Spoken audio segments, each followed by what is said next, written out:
तात्यासाहेब ऋषिकेशला विचारत असतात, अरे बाबा हे काय करत आहे, एवढी जोरात का गाडी चालवत आहे तू?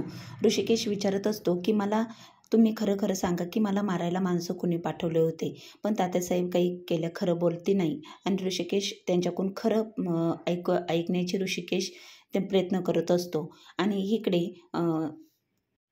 सौमित्र आणि अवंतिका ओवीला भेटायला आलेल्या असतात. तर जानकी त्यांना म्हणत असते की ऋषिकेश कुठे बाहेर गेले आहे. तर अवंतिका म्हणते की काळजी करू नका जानकी वहिनी, ते येतील घरी लवकर. तर इकडे सौमित्र म्हणत असतो की बरं झालं ओवीला फरक पडला. आणि मग सौमित्रने इथे जानकीचा फोन रिपेअर केलेला असतो आणि जानकीचा फोन रिपेअर करून दिलेला असतो. तर अवंतिका म्हणते, खरंच वहिनी तुम्ही किती स्वाभिमानी आहे, तुमच्याकडं बघून असं खूप काही करावं असं वाटतं. आणि मग इथे अवंतिका जानकीचं कौतुक करत असते. जानकी पण ऋषिकेशचा विचार करत असते. अवंतिका म्हणते, खरंच वहिनी तुम्ही आपलं घरामध्ये तुम्ही लवकर याव्या असं मला वाटतं.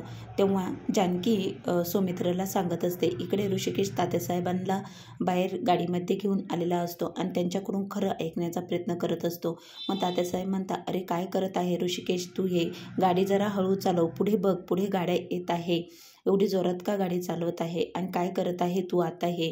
आणि मग तात्यासाहेब खूप घाबरलेले असतात. ऋषिकेश म्हणत असतो की तुम्ही जोपर्यंत खरं सांगत नाही ना तोपर्यंत मी असंच करणार आहे, पटकन तुम्ही मला खरं सांगा. आणि मग इकडे ऋषिकेश तात्यासाहेबांना विचारत असतो. जानकी म्हणते की आता मात्र त्या घराला आपल्याला एक करून ठेवायचं आहे, सौमित्र आणि अवंतिकाला सांगत असते. आणि मग इथे सौमित्र म्हणतो की जानकी वहिनी तुझा फोन आता रिपेअर झालेला आहे, हा घे तुझा फोन. तेव्हा जानकीला खूप आनंद होतो. जानकी म्हणते, खरंच माझा फोन रिपेअर केलास? तेव्हा सौमित्र म्हणतो, मला माहिती आहे, मी नवा फोन तुला घेऊन दिला ना तरी तो फोन तू घेणार नाही, कारण की तुला ते आवडणार नाही, त्यामुळेच तुझा हा फोन मी रिपेअर केलेला आहे. तेव्हा जानकी सांगत असते की लवकरच आपण सगळे एकत्र येऊ आणि त्या घराला सुद्धा घरपण येणार आहे. तेव्हा जानकी सौमित्राला समजून सांगत असते, आपले पहिले दिवस आपण पुन्हा तसेच होणार आहोत आणि जोपर्यंत आईंना जे काही गैरसमज झाले आहे ना ते गैरसमज आपण लवकरात लवकर दूर करू आणि पुन्हा एकत्र आपण येऊ आणि ऐश्वर्याचा प्लॅन आपण सक्सेस होऊ द्यायचा नाही, असं जानकी सौमित्राला सांगत असते. आणि मग इथे जानकी खूप खुश असते. जानकी म्हणते, तुम्ही आता जेवण करूनच जा, तुम्हाला सौमित्र भाऊजी कढी भात खूप आवडतो ना? तर सौमित्र म्हणतो, अगं वहिनी तुला अजून माहिती आहे की मला काय आवडतं आणि मला कढी भात आवडतो हे तुला अजून माहिती आहे खरंच? तेव्हा जानकी म्हणते की मला सगळ्या आठवणी आहे, सगळं माझं लक्षात आहे, कुणाला काय हवं कुणाला काय नको, लवकरच आपण सगळे पुन्हा एकत्र येऊ ही माझी खात्री आहे. आणि मग इथे सौमित्र आणि अवंतिका आलेले असतात. तर इकडे तात्यासाहेब मात्र इकडे ऋषिकेशला म्हणतात, अरे बाबा माझी मान दुखायला लागली आणि मला बीपीचा त्रास आहे, हे काय करत आहे तू, मी आता माणसं बोलवतो. आणि मग ऋषिकेश म्हणतो की मला त्रास द्यायला तुम्हाला काही वाटलं नाही का? आणि जर माझी ओवी आणि जानकीला जर काही झालं ना मी कधीच कोणाला माफ करू शकणार नाही. आणि मग इथे मी आता असंच वागायचं ठरवलेलं आहे. तेव्हा ऋषिकेश तात्यासाहेबांकडून खरं वधवूनच घेतो. आणि मग तात्यासाहेब ऋषिकेशला खरं सांगतात, अरे बाबा तुला मारण्यासाठी जे माणसं ते मीच पाठवले होते. मग तात्यासाहेब खरं खरं बोलून टाकतात. तेव्हा ऋषिकेश म्हणतो की आता परत माझ्या वाट्याला जायचं नाही, आता फक्त मी तुम्हाला सोडून देत आहे, पण जर तुम्ही मला आणि जानकीला आणि माझ्या ओवीला जर नुकसान पोचवण्याचा प्रयत्न केला ना हे मी कधीही खपवून घेणार नाही. इकडे सारंग मात्र आईला आवाज देत देत खाली उतरतो. सारंग म्हणतो, आई. तर इकडे सुमित्रा म्हणते, आई काय झालं आहे, मी इथे, बोल काय झालं, कशाला ओरडत आहे? तर आई सारंगला विचारत असते, एवढं काय झालं तुला ओरडायला, आहे मी इथेच. आणि मग सुमित्रा विचारत असते सारंगला. सारंग म्हणतो, आई तू काय केलं आहेस हे? तू ऐश्वर्याला बोललीस, त्यांनी काय केलं होतं, त्या या घरासाठी या सगळ्यांसाठी किती धडपडत असतात आणि त्यांनाच तू वरतून बोलत असते. आणि ओवी आजारी आहे हे तुला त्यांना माहिती नव्हतं. तर इकडे सुमित्रा मात्र सगळं ऐकून घेत असते. तेव्हा सुमित्रा म्हणते की आता मात्र या घरामध्ये मला सगळं ऐकून घ्यावं लागत आहे, असं सुमित्रा सारंगला सांगत असते. सारंग म्हणतो, आई तू ऐश्वर्याचं म्हणणं ऐकून न घेताच तुला आता ते जानकीचं तुला म्हणणं पटायला लागलं आहे का? जानकी वहिनीने आपल्या नानांना मारण्याचा प्रयत्न केला आणि हे सगळं घरामध्ये हे वाद निर्माण करण्याचं कारण म्हणजे जानकी वहिनी आहे आणि तू तिलाच माफ करायला निघाली, तिच्याच बाजूने होऊ लागली आहे तू. ऐश्वर्याचं तुला काही घेणं देणं नाही. ऐश्वर्या तुझ्यासाठी खूप काही केलं आहे आणि तू ऐश्वर्यालाच उलट बोलत आहे. इकडे ऋषिकेश घरी आलेला असतो. जानकी म्हणते, तुम्ही कुठे गेला होता? तेव्हा ऋषिकेश काहीच सांगत नाही. जानकी म्हणते, खरं सांगा, तुम्ही कुठे गेला होता? तेव्हा ऋषिकेश पुन्हाही काहीच बोलत नाही. ऋषिकेश म्हणतो की कामासाठी काम होतं, त्यासाठी बाहेर गेलो होतो. जानकी म्हणते, असं काही काम होतं की तुम्ही इकडे बघूनसुद्धा सांगू शकत नाही, असं काही काम होतं? तेव्हा ऋषिकेश म्हणतो की मी तात्यासाहेबांना जाब विचारायला गेलो होतो. तात्यासाहेबांनी मला मारण्यासाठी माणसं पाठवले होते आणि त्याचाच बदला मला घ्यायचा होता, त्यासाठीच मी गेलो होतो. जानकीला ऐकून आश्चर्य वाटतं. जानकी म्हणते, हे काय केलं तुम्ही? कशाला? आणि जर आपण आता तात्यासाहेबांचा बदला घेतला तर पुन्हा ते आपला बदला घेतील. त्यांच्यात आणि आपल्यात काहीच साम्य उरणार नाही. ऋषिकेश म्हणतो, मला आता माझ्यातला पहिला ऋषिकेश मी सगळं ऐकून घेत होतो. मी बदललेलो होतो, सगळं काही मी ऐकून घेत होतो. पण आत्ता तो ऋषिकेश मी नाही, मी बदललेलं आहे. माझ्यातला जनावर त्यांनी जागा केलं आहे ना, मी आता त्यांना सोडणार नाही. माझं असं कुणीच नाही. माझं फक्त तुम्ही दोघी आहात माझ्या जगामध्ये आणि मला तुम्ही सोडून काहीच दिसत नाही. आणि तुमच्यावर जर काही प्रसंग ओढवत असेल तर त्याला मी सामोरं जायला तयार आहे आणि आता मी एकेकाला सोडणार नाही. जानकी मात्र ऋषिकेशची समजूत काढत असते की जानकी म्हणत असते, असा बदला घेऊन चालणार नाही. पुन्हा जर आपण बदला घ्यायला गेलो तर ते लोक पुन्हा आपल्याला त्रास देतील, हे आपल्याला नको आहे. ऋषिकेश म्हणतो, असे कसे त्रास देतील?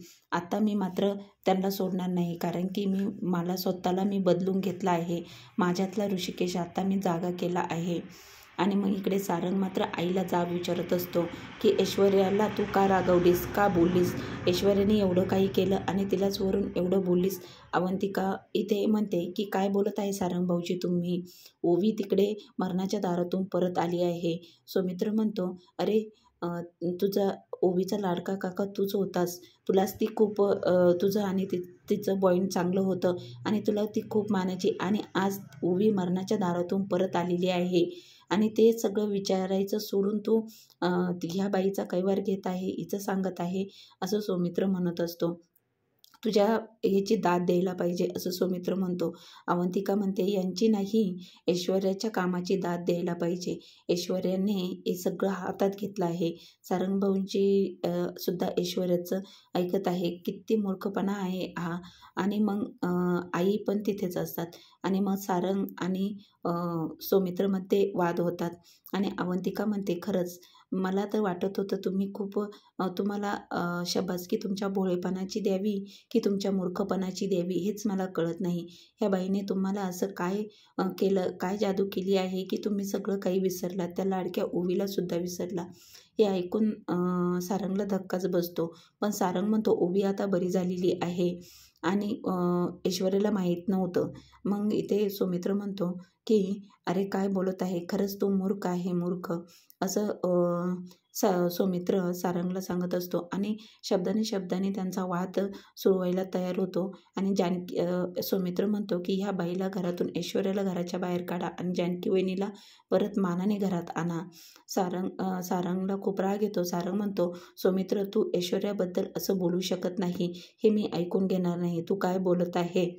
आणि सारंग म्हणतो, हे माझं देखील घर आहे. सौमित्र म्हणतो, तू जेवढं बोलत आहे ना, हे माझं देखील घर आहे आणि मी हे खपवून घेणार नाही. आणि दोघांमध्ये वाद सुरू होतात. तर त्यांचे वाद खूप वाढतात. इकडे जानकी मात्र ऋषिकेशची समजूत काढत असते, म्हणत असते की आता मात्र आपण असं करायला नको. त्यांनी जे केलं आपल्यासोबत ते आपण त्यांच्यासोबत नाही करायचं. पण ऋषिकेश काही ऐकायला तयार नसतो. ऋषिकेश म्हणतो, आता मात्र मी जिद्दीने परत उभा राहणार आहे आणि एवढं मोठं होऊन दाखवीन ना. ऋषिकेश म्हणत असतो, जानकीला सांगत असतो की आता मात्र मी कोणाचाच विचार करणार नाही. आता माझी दुनिया फक्त आपल्या तिघांचीच आहे. तू ओवी आणि मी असं न ऋषिकेश इथे जानकीला सांगत असतो. जानकी हे ऐकून जानकीला खूपच वाईट वाटत असतं. जानकी फक्त ऐकून घेते. जानकीला रणदिव्यांचं कुटुंब एकत्र आणायचं असतं आणि ती मनात विचार करते की हे काय झालं आहे. आणि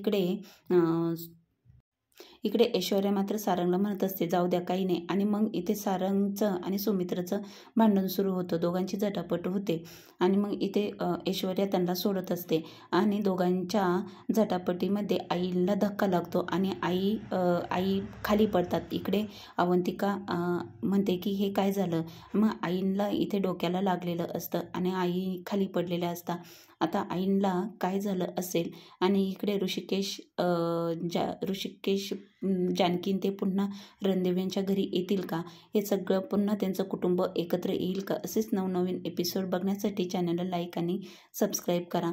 आता जानकी ऋषिकेशला परत रणदेव्यांच्या घरात आणू शकेल का आणि सगळे परत पुन्हा एकत्र येतील का.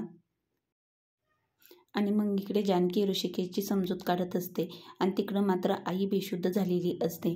तर इथे जानकीला तिचं कुटुंब एकत्र आणायचं असतं आणि ऋषिकेश मात्र कुटुंबापासून खूप बाजूला निघून चाललेला असतो. तेव्हा ऋषिकेश म्हणतो आता मला असं काही करून दाखवायचं आहे ना, खूप नाव कमवायचं आहे आणि तुला मी आज कोणताही त्रास होऊ देणार नाही. जानकी, तुला ज्यांनी ज्यांनी त्रास दिलेला आहे ना त्यांच्या पायावर पायावर त्यांना डोकं ठेवून मी माफी मागायला लावणार आहे. अशी वेळ मी आता आणणार आहे. मी कुणाचं ऐकणार नाही आणि पुन्हा नव्याने उभे राहणार आहे. आणि मग इथे पुढील भागामध्ये जानकी मात्र म्हणते की इथूनच आपण काम करायला सुरुवात केली तर.